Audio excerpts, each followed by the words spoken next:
Good morning বন্ধুরা, সবাই কেমন আছো? আশা করি ভালোই আছো আর ভালো থাকো। সবাইকে আমার আশীর্বাদ রইল। আর দেখো, আজ আমি দুপুরে লাঞ্চের জন্য পালং পনির বানিয়ে নিয়েছি। তো চলো দেখিনি কীভাবে বানিয়েছি।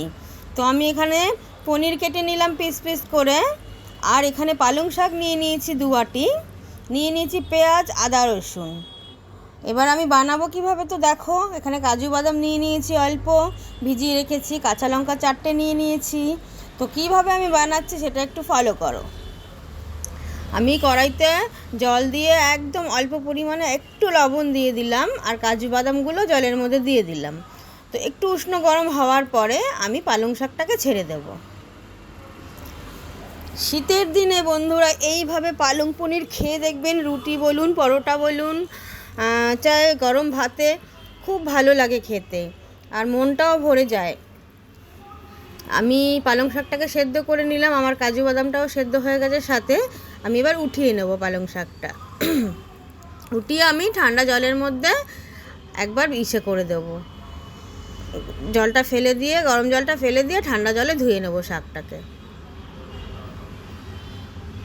দেখো পুরোপুরি সেদ্ধ হয়ে গেছে। আমি এর মধ্যে 2টো কাঁচা লঙ্কা দিয়ে দিচ্ছি, এটাকে আমি পেস্ট করে নেব।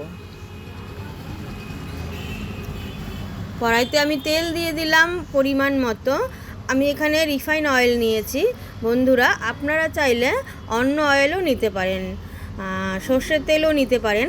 আমার পেস্টটা তৈরি হয়ে গেছে দেখুন।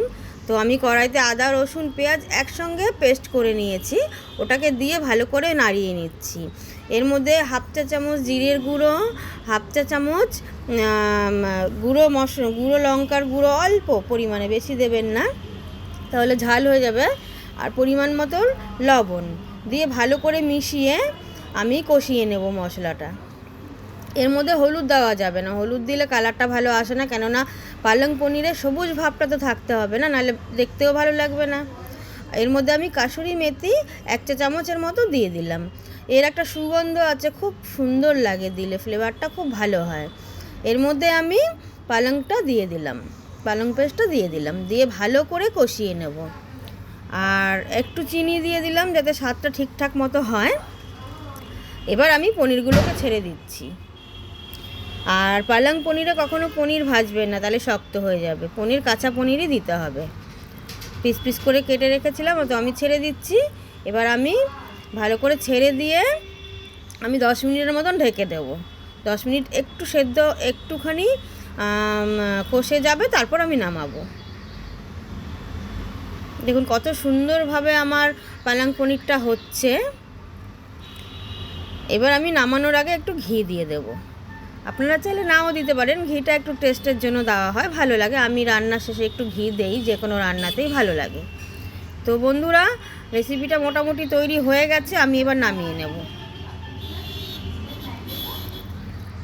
কত সুন্দরভাবে হচ্ছে দেখুন,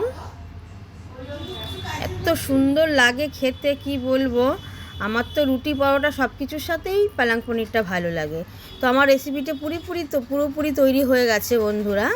তো আমার রেসিপিটি যদি ভালো লাগে আপনাদের কাছে, like, comment, share, follow please করে দেবেন। ধন্যবাদ।